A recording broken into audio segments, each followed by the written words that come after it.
Hello students, I am Amrita Indauliya, your NEET chemistry mentor. Students, आज अपन start करने जा रहे हैं अपना पार्ट हाइड्रोजन का पार्ट 4, जो कि क्या है, वाटर। अब वाटर के बारे में तो तुम सब जानते हो, जल ही जीवन है भाई।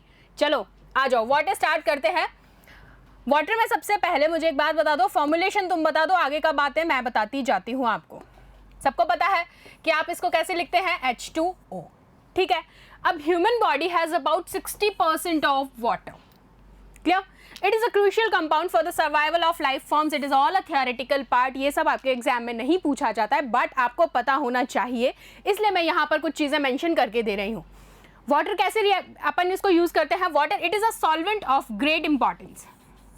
सी वाटर, उसमें इम्प्योरिटीज भी होती हैं बहुत ज़्यादा। अगर आप वाटर की डेंसिटी की बात करते हैं तो अलग अलग फेनोमेनन है सारे की सारे। सो हम वाटर को लेके अब सारी की सारी प्रॉपर्टीज आपके साथ डिस्कस करने जा रहे हैं। So let's begin with water. सबसे पहले वाटर के अंदर, क्योंकि आपको पता है it's a molecule of hydrogen and oxygen, like it is N combination of hydrogen and oxygen. और ये भी मैंने आपको हाइड्रोजन के स्टार्टिंग में बताया था कि वाटर एग्जैक्टली फॉर्मेशन कैसे होता है। जब आप हाइड्रोजन को बर्न करते हैं तो वाटर का फॉर्मेशन होता है। I hope you remember this. अब देखिए, वाटर के अंदर, वाटर मॉलिक्यूल के अंदर मैं हाइड्रोजन बॉन्डिंग का एक कॉन्सेप्ट बताती हूँ आपको। वो क्या है कि वाटर के मॉलिक्यूल एग्जैक्टली एक दूसरे से कंबाइन कैसे हैं। आपको यहाँ दिख रहा है कि कितने मोल्स हैं यहाँ पर हाइड्रोजन के, 2। ऑक्सीजन का कितना मोल है, 1। सो आप कहेंगे कि हाइड्रोजन के दोनों मोल्स ऑक्सीजन से कनेक्टेड हैं। लेकिन यहाँ पर आप देखेंगे कुछ जगह पर तो प्योर बॉन्ड्स हैं और कुछ जगह पर पार्शियल बॉन्ड्स हैं। सी सो इसी पार्शियल बॉन्ड्स के फॉर्मेशन को आप कहते हैं a cause of hydrogen bonding with the other molecule, clear. So hydrogen bonding में आप देखेंगे नेक्स्ट टू नेक्स्ट ऐसे चेन रिवील करती जाएगी। आपको जितना फर्दर इसको प्रोसेस करना है आगे आप करवा सकते हैं। मैंने एक मॉलिक्यूल लिया, दूसरा लिया, तीसरा लिया and so on. It's up to you and up to the limit of the element. So here is one hydrogen, here is another hydrogen, और ये बाइंड किसके साथ कर रहे हैं यहाँ पर, ऑक्सीजन के साथ। तो आपको पता है क्योंकि हाइड्रोजन के पास किस तरीके का चार्ज होगा, हाइड्रोजन के पास चार्ज है यहाँ पर del positive, same in the case of the other hydrogen. But oxygen आपको पता है मोस्ट इलेक्ट्रोनेगेटिव एलिमेंट भी है, ये कैसा चार्ज गेन करेगा, del negative, clear. Oxygen has lone pairs also. अब सेम मॉलिक्यूल, मैंने एक और हाइड्रोजन का मॉलिक्यूल ले लिया, सॉरी हाइड्रोजन का नहीं, वाटर का मॉलिक्यूल, ये H2O। अब मैं यहाँ पर दूसरा मॉलिक्यूल इसके साथ कंबाइन कर रही हूँ H2O का। आपको सेम फॉर्मेशन करना है, 2 H 1 ऑक्सीजन। कॉम्बिनेशन के दौरान आपको याद क्या रखना है कि इनके ऊपर चार्ज कैसा आ रहा है, डेल पॉजिटिव, जबकि ऑक्सीजन के पास कैसा है, डेल नेगेटिव। बार बार रिपीट कर रही हूँ because of it's electronegative character, clear. So hydrogen bonding water molecule में कुछ इस तरीके से दिखाई जाती है। और ये जो बॉन्ड फॉर्मेशन हो रहा है in between another molecule, one molecule with the other molecule through a partial bond, इसको आप कहते हैं पार्शियल बॉन्ड और हाइड्रोजन बॉन्डिंग, क्लियर। चलिए next, due to the presence of hydrogen bonding between its molecule. अब आपको मैं कुछ फिजिकल प्रॉपर्टीज की बात करती हूं, किसके, वाटर के। आपको पता होना चाहिए कि इसके अंदर हाई फ्रीजिंग पॉइंट होता है, एग्जैक्टली हाई बॉइलिंग पॉइंट भी होता है, high heat of fusion, easily आप उसको डिसोसिएट कर पाते हैं, हाई हीट ऑफ वेपोराइजेशन। जैसे ही आप चाय बनाने या नॉर्मल बॉइलअप के लिए भी गैस पर बर्तन रखते हैं तो आप देखते हैं कि वाटर जो है in a liquid form, other compounds के कंपैरिजन में मैं लिक्विड फॉर्म में अगर वाटर की बात कर रही हूँ तो उसका हीट ऑफ वेपोराइजेशन बहुत हाई होता है। After this next property is high specific heat. बिल्कुल, आप जब जैसे ही बॉयल करने रखते हैं तो वाटर का टेम्परेचर रेंज जो है वो बहुत ही मिनिमम टेम्परेचर पे ही बॉयल लेना स्टार्ट कर देता है, just because of it specific heat temperature range. Thermal conductivity भी इसकी हाई होती है, सरफेस टेंशन भी इसका हाई होता है। मतलब अगर आप वाटर के केस में देखेंगे तो भाई ये तो हाई ही रहता है, इट्स ऑलवेज हाई। कौन, water along with its physical properties, it's not like it's high. High dipole moment and dielectric constant, ये भी इसके कैसे होते हैं, बहुत ज़्यादा हाई होते हैं, क्लियर। सो यहाँ जो है हमने एक छोटा सा डिस्कशन है, क्योंकि वाटर के बारे में हमें एज मच इतना नहीं पढ़ना है, लेकिन up to the NCERT part हमें थोड़ा सा इसको कवर करते हुए चलना है। Come to the next part, it's some normal properties. अब अगर आप इसको कहते हैं कि वाटर क्या है भाई, वाटर है क्या? वाटर यूनिवर्सल सॉल्वेंट है। किसी भी चीज को वाटर में मिलाओ तो वाटर के अंदर वो टेंडेंसी होता है कि हर किसी को डिसॉल्व कर लेता है इजीली। ऑयल्स के कंपैरिजन में भी हम कहें तो ऑयल इतनी जल्दी डिसॉल्व उसमें नहीं होते हैं। It's a universal solvent, ionic compounds and even covalent compounds. What I said, I repeat it again. I'm talking about ionic compounds along with the covalent compounds like alcohol and carbohydrates dissolve in water. So आप कहेंगे ionic compounds की बात कर लो या covalent compounds की बात कर लो, for example alcohol and carbohydrates, ये वाटर में इजीली डिसॉल्व हो जाते हैं. It is an excellent solvent for the transportation of ions and molecules required for plant and animal metabolism. So आपसे जो क्वेश्चन पूछा जाता है, see here is one question and this point is so important, so please write down in your notebooks and please keep it in your mind also कि आपको question में पूछा जा सकता है कि which is the best way of transportation of ions in a solvent. तो आप कहेंगे water क्या करता है किस किस के, प्लांट के ट्रांसपोर्टेशन में भी और एनिमल मेटाबॉलिज्म में भी ये यूज किया जाता है as a universal solvent. See next, water के स्ट्रक्चर की बात कर लेते हैं आपके साथ. आइए, गैसेस फेज में आप इसका स्ट्रक्चर देखिए. आपने कहा 2 हाइड्रोजन मॉलिक्यूल होते हैं, यही तो होता है वाटर, H2O. सारे दिन पीते हैं हम वाटर. अब 2 हाइड्रोजन मॉलिक्यूल एक ऑक्सीजन मॉलिक्यूल से कंबाइन है.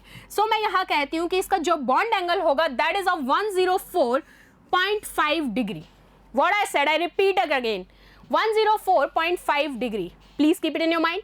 And the bond length is 95.7 picometers. ये डेटा बिल्कुल याद करना है, आपसे पूछा जाता है कई बार. एंड यहाँ पर एक चीज़ और याद रखनी है गैसियस स्टेट के एस्पेक्ट में कि वाटर यहाँ पर सेपरेट मॉलिक्यूल्स के फॉर्म में एग्जिस्ट करता है. Clear?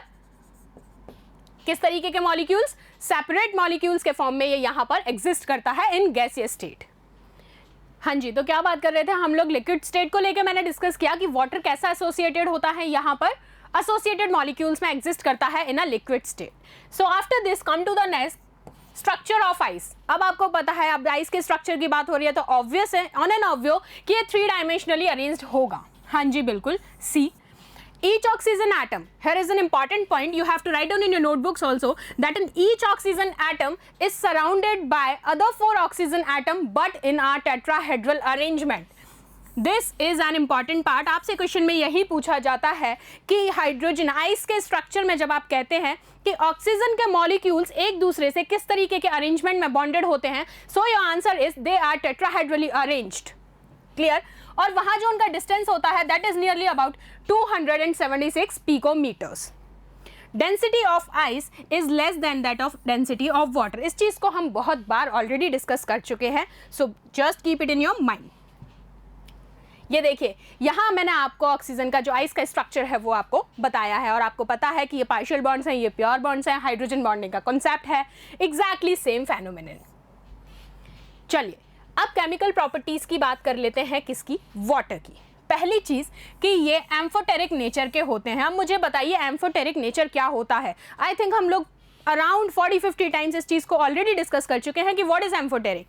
एम्फोटेरिक्स are those, again I repeat, please keep it in your mind, amphoterics are those जिनके अंदर एसिडिक और बेसिक दोनों ही प्रॉपर्टीज होती हैं और ये है हमारे वाटर के अंदर भी होता है. सो आप कहेंगे ये एम्फोटेरिक नेचर का होता है.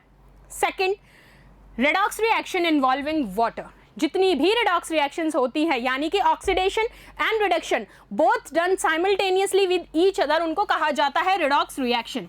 तो उनके अंदर किसके? वाटर के अंदर रेडॉक्स रिएक्शंस को भी देखने आ जाता है.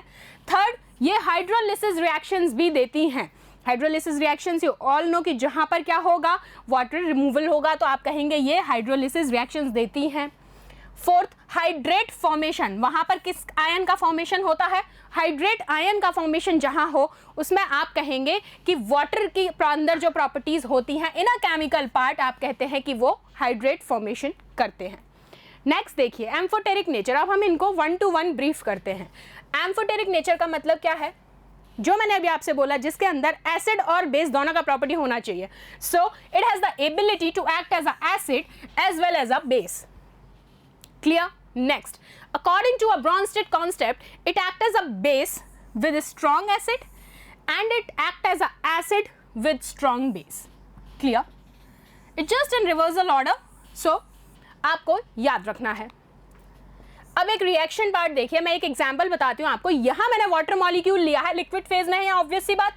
यहाँ आपने अमोनिया के साथ रिएक्शन कराई, आप कहेंगे कि OH minus ion plus NH4 plus ion, ये आपको देखने को मिल रहा है एज अ प्रोडक्ट। अब मैंने क्या किया, पहले मैंने रिएक्शन कराई थी NH3 के साथ, अब मैं रिएक्शन करवा रही हूं यहां पर हाइड्रोजन सल्फाइड के साथ, यानी कि H2S के साथ।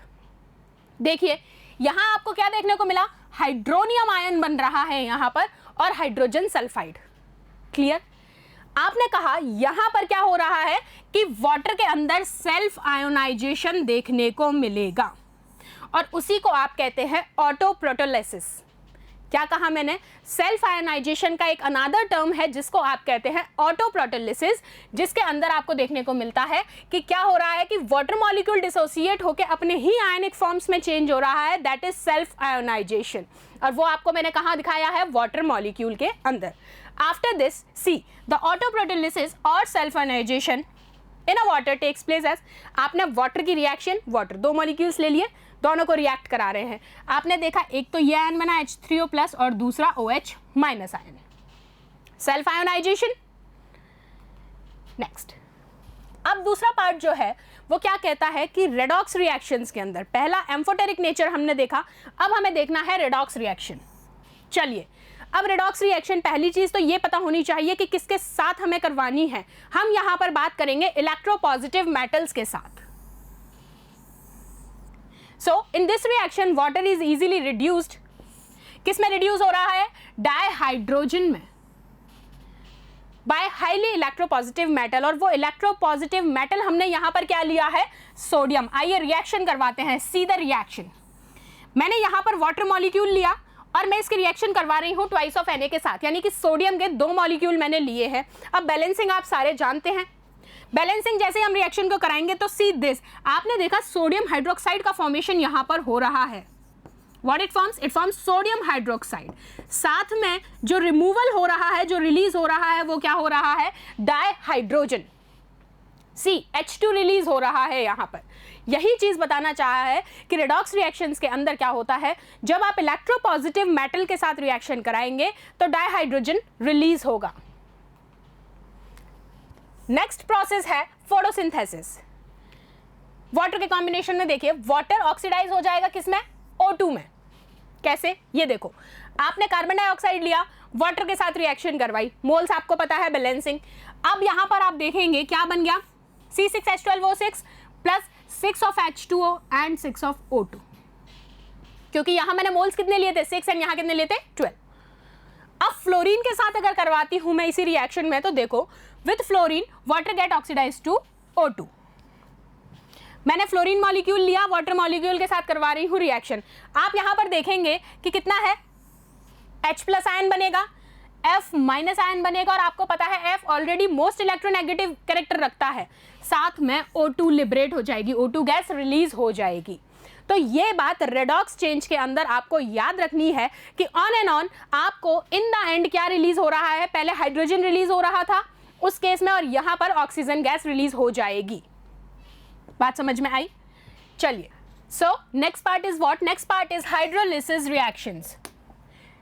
हाइड्रोलिसिस रिएक्शंस में क्या है, अब आपको पता है कि वाटर का डाइइलेक्ट्रिक कांस्टेंट जो है वो बहुत ज्यादा हाई होता है। See, as I repeated again, dielectric constant जो है वाटर का बहुत ज्यादा हाई होता है, और इसी वजह से उसकी बहुत ज्यादा सॉल्वेशन टेंडेंसी होती है। मींस क्या कि वाटर जो है वो किसी भी सॉल्वेंट के साथ इजीली डिसोल्यूट हो जाता है और सॉल्वेट हो जाता है, just because of its high dielectric constant. However, some covalent and ionic compounds are hydrolysed in water, और इसी हाई डाइइलेक्ट्रिक कांस्टेंट की वजह से इजीली बहुत सारे कोवेलेंट और आयनिक कंपाउंड्स जो हैं वो क्या करते हैं, वाटर के साथ हाइड्रोलाइज हो जाते हैं। यही कॉन्सेप्ट मैं आपको बताना चाह रही थी in the part of hydrolysis reactions. ठीक है, चलिए रिएक्शंस देखते हैं। चलिए एक एग्जाम्पल देखते हैं। मैंने यहाँ पर रिएक्शन ली है P4O10, ठीक है। यहां आप रिएक्शन करवा रहे हैं इसकी वाटर मॉलिक्यूल के साथ, तो आपको आयन देखने को मिल रहा है। एज अ प्रोडक्ट क्या फॉर्मेशन हो रहा है, H3PO4। सीधा रिएक्शन फर्स्ट, सेम रिएक्शन मैं आप करवा रही हूं किसके साथ, टिन क्लोराइड के साथ, सॉरी सिलिकॉन क्लोराइड के साथ। तो आपने कहा SiCl4 की रिएक्शन करवाइए। आइए, वाटर मॉलिक्यूल के साथ। आपने कहा यहाँ पर सिलिकॉन डाइऑक्साइड बन गया और लिबरेशन किस चीज़ का हो रहा है, 4HCl। हमें रेस्ट मॉलिक्यूल से कोई मतलब नहीं है, हमें हमारा मेजर प्रोडक्ट देखना है। यहाँ पर फॉर्मेशन हो रहा है सिलिकॉन डाइऑक्साइड का। चलिए एक रिएक्शन और देखते हैं। मैंने यहाँ पर ली रिएक्शन में N3- अजाइड। अजाइड की रिएक्शन मैं करवा रही हूँ वाटर मॉलिक्यूल के साथ। तो आपने कहा अजाइड की रिएक्शन करवाते ही यहाँ पर फॉर्मुलेशन हो रहा है किसका, अमोनिया गैस का। सी, अमोनिया गैस बन रहा है और सेम हाइड्रोक्साइड आयन वहाँ पर रिलीज हो रहे हैं। एक रिएक्शन और लेते हैं। चलिए मैं रिएक्शन ले रही हूँ अब कैल्शियम ऑक्साइड के साथ। सेम प्रोसेस फॉलो कर रही हूँ, कोई फर्दर चेंज नहीं है। सिर्फ मैं आपको अलग अलग एलिमेंट्स लेके ये बताना चाह रही हूँ कि ऑन एंड ऑन आपका इन द एंड प्रोडक्ट क्या रिलीज होगा। चलिए कैल्शियम ऑक्साइड की रिएक्शन करवाते हैं वाटर मॉलिक्यूल के साथ। कैल्शियम ऑक्साइड की रिएक्शन आप कराइए। सी, मैंने लिया CaO प्लस H2O लिया है रिएक्शन में। आप जैसे ही इस रिएक्शन को करवाएंगे तो आपने कहा मैम यहाँ पर तो कैल्शियम हाइड्रोक्साइड का फॉर्मेशन हो जाएगा। बिल्कुल हो जाएगा। ये देखिए रिएक्शन, कैल्शियम हाइड्रोक्साइड का आप जैसे ही फॉर्मुलेशन देखेंगे तो आपने ये कहा यहाँ भी हाइड्रोक्साइड बन रहा था, ऊपर फॉस्फेट आयन के फॉर्म में बन रहा था, यहाँ आपने कहा सिलिकॉन ऑक्साइड बन रहा था। तो आपने ये देखा कि हमने जब बात की हाइड्रोलिसिस की तो वाटर इजीली हर चीज़ में डिसॉल्व हो जाता है, रिएक्शन इजीली देता है। इस वजह से, क्योंकि रीज़न क्या था, क्योंकि उसका डाइइलेक्ट्रिक कांस्टेंट बहुत ज़्यादा होता है। बात समझ आई, एग्जाम्पल से क्लियर है। ये कुछ और रिएक्शंस भी मैंने आपको एक्स्ट्रा में दी हैं, आप देखिए। कैल्शियम कार्बाइड, सोडियम बाइकार्बोनेट और MgN3N2, ये रिएक्शंस सेम प्रोसेस, हाइड्रोक्साइड बन रहा है। नेक्स्ट पार्ट है हाइड्रेट फॉर्मेशन। हाइड्रेट फॉर्मेशन कहता है many salts crystallize from water with one or more molecules of water associated with them. Hydrate का मतलब ही क्या है कि आपको इन द एंड क्रिस्टलाइजेशन के बाद आपको एक से ज़्यादा मॉलिक्यूल्स मिल जाते हैं वाटर के, वही कहलाता है हाइड्रेट फॉर्मेशन। अब ये जो एसोसिएशन है ना वो कुछ डिफरेंट टाइप्स का है, जैसे कि आप पढ़ेंगे कोऑर्डिनेट कंपाउंड्स में जाके कॉम्प्लेक्सेस बनते हैं बेटा वहाँ पर। आ जाइए एक दो एग्जाम्पल बताती हूँ मैं आपको। पहला मैं कोऑर्डिनेटेड वाटर के फॉर्म में लेती हूँ। कोऑर्डिनेटेड वाटर का मतलब क्या है कि मैंने यहाँ पर एग्जाम्पल लिया है see, the complex of chromium. यहाँ आपने देख रहा है CrH2O6 whole thrice plus thrice of Cl, यानी कि इसने क्रोमियम के साथ कॉम्प्लेक्स बनाया है, एक कोऑर्डिनेट कॉम्प्लेक्स बनाया है यहाँ पर, क्योंकि फॉर्मेशन दिखाना है हाइड्रेट का। और हाइड्रेट फॉर्मेशन तभी होता है जब आप कोऑर्डिनेट कंपाउंड के अंदर कॉम्प्लेक्स फॉर्मेशन की बात करेंगे। मैं यहाँ पर ले रही हूँ इंटरस्टिशियल वाटर। इंटरस्टिशियल वाटर क्या कहलाता है, that is BaCl2.2H2O। Please note it down in mind and notebook also. Next part is hydrogen bonded water. अब हाइड्रोजन बॉन्डेड वाटर मतलब कि उसके अंदर वाटर के मॉलिक्यूल्स होने चाहिए, कॉम्प्लेक्स कोई भी हो, वाटर के मॉलिक्यूल होना वहां पर जरूरी है, क्योंकि तभी तो वो हाइड्रोजन बॉन्डिंग शो करेंगे। तो सी, आपने कॉपर का कॉम्प्लेक्स लिया है सल्फेट आयन के साथ और वहां पर आपने देखा क्या है इन द एंड C.H2O। तो आपने कहा ये भी इजीली इसके साथ बाइंडिंग कर पाएगा, और बाइंडिंग का कॉज क्या है, हाइड्रोजन बॉन्डिंग। ठीक है, चलिए नेक्स्ट, हैवी वाटर जिसको आप कहते हैं D2O। क्या कहते हैं, D2O, हैवी वाटर। अब हैवी वाटर की प्रिपरेशन कैसे होती है, होपफुली आपको याद होगा लास्ट पार्ट में मैंने कुछ इलेक्ट्रोलिसिस के प्रोसेसेस आपको करवाए थे, वहाँ सारे आपने डाइहाइड्रोजन और हैवी वाटर के लिए ही बात की थी। First is excessive electrolysis of water, इसीलिए मैंने यहाँ पर इसको फर्दर एक्सप्लेन नहीं किया है, ना मेंशन किया है, जस्ट आपको एक हेडलाइन दिया है क्योंकि हम लास्ट पार्ट में पूरा ब्रीफ कर चुके हैं। Second is by production in some fertiliser industries. चलिए कुछ एग्जाम्पल्स देख लेते हैं। डाइहाइड्रोजन, ये जो वाटर है आपका हैवी वाटर D2O, इसको डिस्कवर किया था मिस्टर यूरेन ने 1932 में। ये बात याद रख लेना। वैसे तो इसके साइंटिस्ट फॉर्मुलेशन इतना आपसे नहीं पूछा जाता है, बट फिर भी ऑन एन इंस्टेंट NCERT कुछ भी कर सकता है। NCERT का दिमाग जो है ना वो बुक से ज़्यादा एग्जामिनर के माइंडसेट पे डिपेंड करता है कि हाँ जी हमें कहाँ से मज़े लेने हैं बच्चों के, यहाँ से मैं क्वेश्चन उठाऊँगा। सो आइए एग्जाम्पल्स की तरफ चलते हैं। एग्जाम्पल्स हैवी वाटर को सेपरेट करने वाले।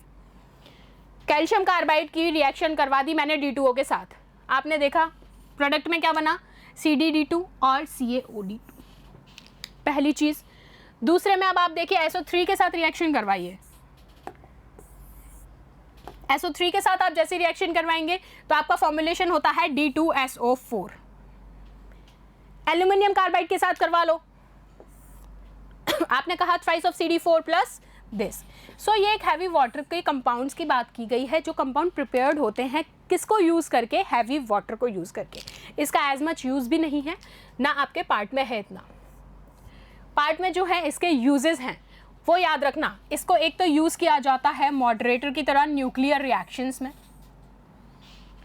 दूसरी चीज़ है कि इसको ऑर्गेनिक रिएक्शंस के मैकेनिज्म में भी यूज़ किया जाता है D2O को as a tracer and in the deuterium compound. अब ड्यूटेरियम याद आ गया होगा, ड्यूटेरियम में क्या था 1H2, दिस इज ड्यूटेरियम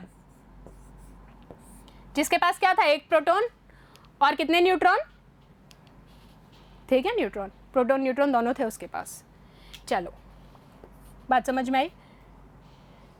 सो यहाँ आपका ये पार्ट फिनिश होता है जहाँ हमने बात की आपके साथ वाटर को लेके। हाँ जी, इन द एंड फिर से जल ही जीवन है, तो जल ही जीवन है यहाँ पर आपका समाप्त होता है, लेकिन जीवन में जल समाप्त नहीं होना चाहिए। इसलिए बेटा प्लीज़ इसको पढ़ लो, please revise it carefully and make a flow chart in a summarize way. Clear? Thank you so much students.